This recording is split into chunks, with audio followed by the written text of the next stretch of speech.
All right, everybody, welcome back to the channel, The Main Event here. And today, very impromptu, we're going to be discussing the new rule set that was just announced, Regulation H. New rule set announced just last night. That's going to be running from September 1st to January 5th. So about 4 months long, basically the entire fall and part of the winter as well for the 2024-2025 season. The rule set, essentially, a lot of the stuff is the same, right? 3 to 6 Pokemon, level 1, whatever. Yada yada. Doubles is 4 to 6, of course. The important stuff is that they're banning all the legendary Pokemon essentially, right? And the paradox Pokemon. So people really want to know what that means in a sense. Most people know, some people don't. So I'm going to go over that for you guys. So it's not just the restrictors that are being banned again. It's any Pokemon with the legendary like status. So like Articuno, Zapdos, Moltres, they're all legendary mons. They're gone. The legendary dogs, Entei, are gone. Usually these Pokemon are always allowed because even though they're strong, they're not like so vastly superior to all the normal Pokemon that they're just destroying like the format, at least in my opinion. So usually these Pokemon are allowed once they're in the game, right? And the restricted legendaries, the box cover legendaries like Groudon and Kyogre here and Rayquaza are the ones that are deemed too powerful. So there's not allowed in most formats, and when they are allowed, you're only allowed 2 per team or 1 per team, depending on the rule set announced, etc. But this is like, in this specific instance, they banned all the legendary Pokemon. So like even stuff like that people don't even use, like Uxie, Mesprit, and Azelf are banned. Heatran, which was a staple of earlier formats this year, banned. Cresselia banned. Obviously the mythicals are always banned. That's not really something that's new. Some of the really, really important ones though are stuff like this, right? So Landorus, Tornadus, and Thundurus are all banned. Those are really, really important ones, right? Especially Tornadus and Landorus. Thundurus, not so much because people aren't really using that. But like Tornadus, the premier Tailwind setter of this form of all the previous formats, is gone. Lando I was a staple in early formats in this game. With the Lando T, I should say, yeah, Lando T with the Intimidate Choice Scarf stuff, and then Lando I picked up really heavily and became a staple itself. That's gone. Scroll down some more. Again, these are just the restricteds here. So this is a really important one. Kubfu and Urshifu.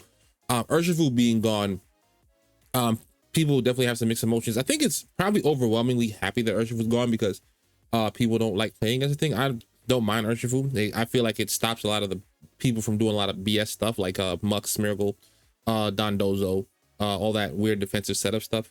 Like that stuff's cringe. But Urshifu's gone for now. Urshifu's gone for now. I like he's gone. Most people don't care about that, but I'm gonna mention it for my boy Kaguya because he's very, very heartbroken about his Lucky being gone. All the paradox are gone, so even the bad paradox, right? So like Fluttermane is a Gen 9 staple from Reg B up until now. It is not going to be allowed for the next 4 months. That is actually insane. That and Iron Hands, which just made its resurgence, both banned. Iron Bundle was a Reg B merchant, but it's gone. Jugulis got to see some success, but that thing is gone.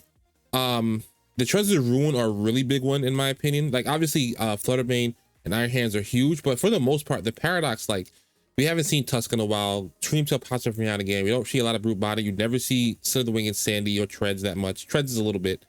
So those are not huge deals in my opinion, but the Treasures of Ruin all kind of like well, 3 of them all like dominated different parts of like formats, right? Rory Moon, Terra Flag, acrobatic stuff was pretty strong for a bit, regardless of what we may call it in the community.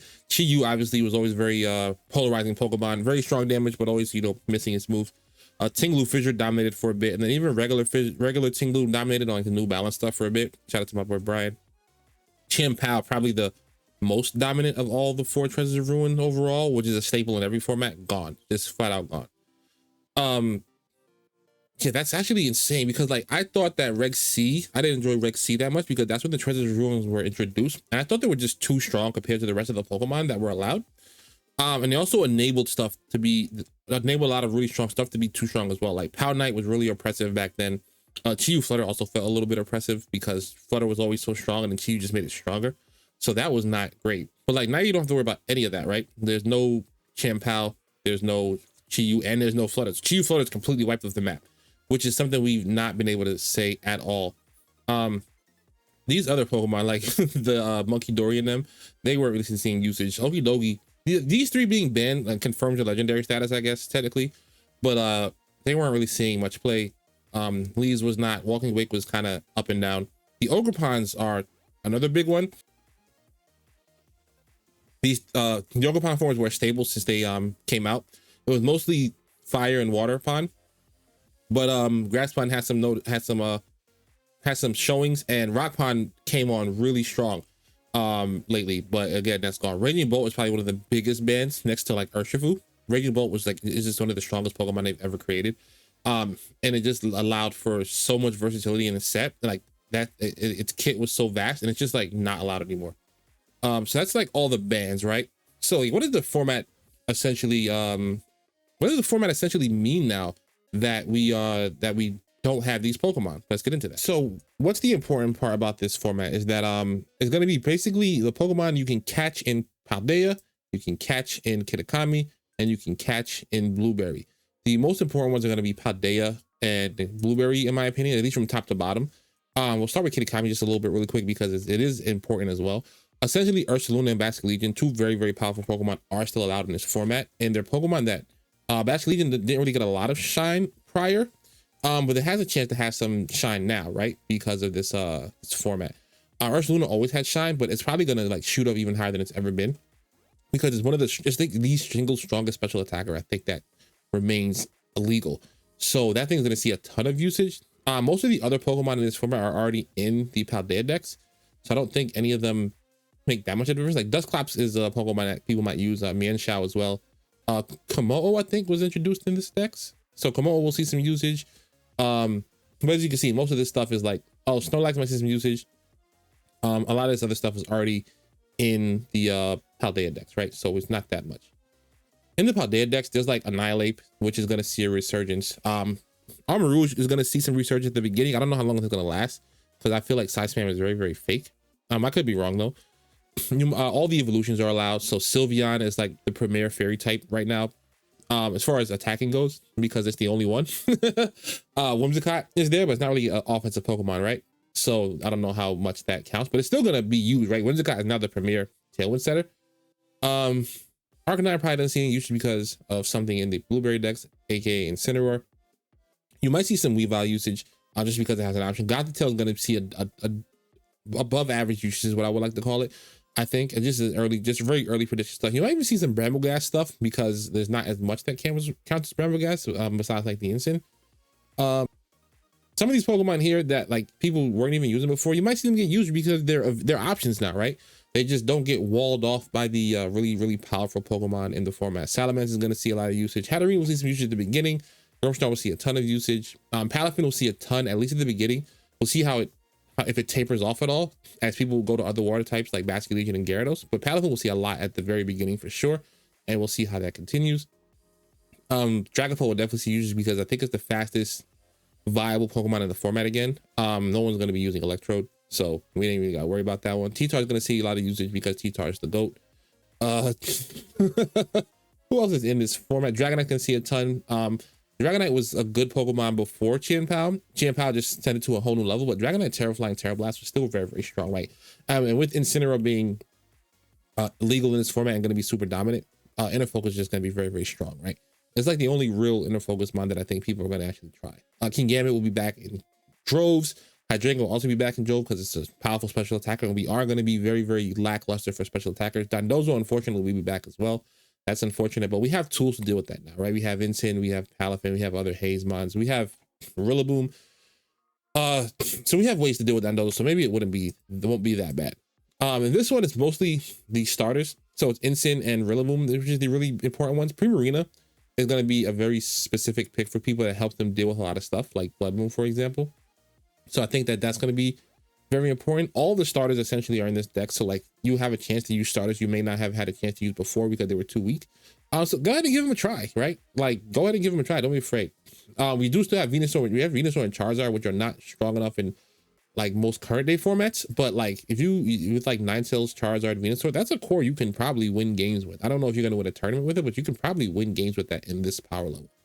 Metagross is gonna be very strong. I've heard people talk about Metagross a lot, but I think it's gonna be very strong, especially with the buffs that it got. I think that that's something you have to worry about. Porygon Z is gonna be very strong as well, because again, we are long for special attackers. Most people will probably opt for Blood Moon as their normal type attacker, but like there's an option here, right? This is a very viable option as well. Is anybody else in here? We already went over like stuff like Goth. Torkoal and Ninetales will be the weather setters. T-Tar, Politoed is another one that's going to be really useful. Pelipper will still be the premier rain setter, but like Politoed's an option now versus like before you would never consider it. And like whatever Whimsicott being the premier tailwind setter. Kingdra is one to watch out for.